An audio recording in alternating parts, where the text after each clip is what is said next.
I have the vegetable spring roll and Dungeons crab cake. What do you think is going to happen in 15 years for you, in 10 years? Where do you see yourself?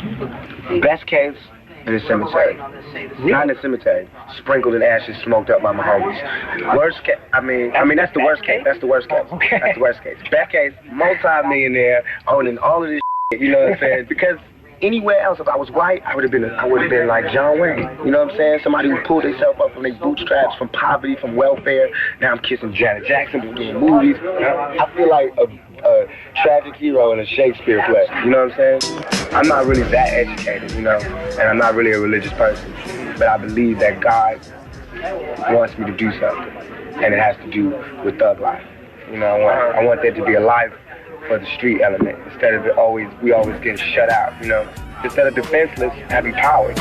Well, my mother was a woman, a black woman, a single mother, raising 2 kids on her own. So she was dark-skinned, had short hair, got no love from nobody except a group called the Black Panthers.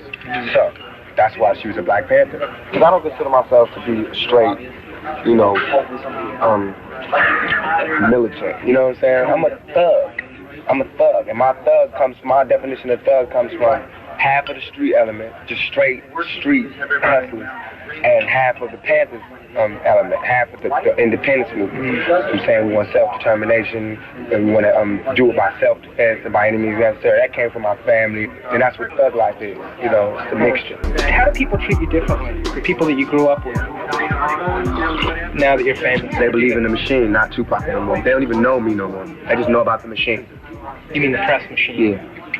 Is that painful for you? Mm-hmm. Everybody wants to use me, everybody. From this level to the street level. So I'm used on every level. I have no friends, I have no resting place, I never sleep, I could never close my eyes. It's horrible. Can you imagine what it's like for you to be who I am, who I was, and for them to say that I raped a woman, and for the whole world to actually be entertaining the thought that you raped a woman? That's hell. You're feeling sort of ripped off by the press. I am being ripped off because I've never lied to the press. Just as much truth I bring to my work, a journalist should bring that much truth to their work.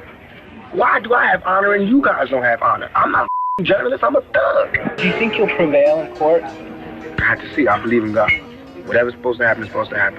But I cannot live in a jail cell. And that's why I don't rob people and stick up people. But for you to put me there and I didn't do it, I wouldn't go that route. I would die in jail. And that's what they want. They want for me to go through all of that, then come out, but I'm already dead. No creativity, I'm finished. There's a machine that I have nothing to do with. It's called the Tupac machine. And the media in this country have just viewed it and made me a monster. The people just, they say I'm a criminal. They say I spit hateful, vicious, violent lyrics. You know, it's like, I'm ready to be the bad guy. They gave me that job. I'm ready to have it. When Dan Quayle was suggesting that your album should be pulled off the racks and stuff like that, in a way that was probably the best publicity you could have gotten for your album. I don't see that as being the best publicity you could have gotten. Who wants the vice president of the country that you live in, the country that you are ready to defend, to say that your music is not fit, without him even listening to your whole album, without him even have known you or to meet you, for him to just make that and say it out loud? You were hurt by that. I was crushed. Did you have some great respect for Dan Quayle? Or no, I just have respect for a government. A little bit of respect for government to say, you know, how could you do that? You know what I'm saying? Do you see yourself as a role model? No, I see myself as real. Like, I mean, if I was the president, I'd have a responsibility because people put me there. Nobody put me here. They just buy my records. They wouldn't buy my records if my records wasn't good. I'm being who I am in the records. Is there anything that's giving you comfort in, you know, these days? Recently, Madonna came to me. I met Madonna. What was that like? Tell me about that. She told me they treat you like the Antichrist, and I've been through that before, and I just want to be a friend.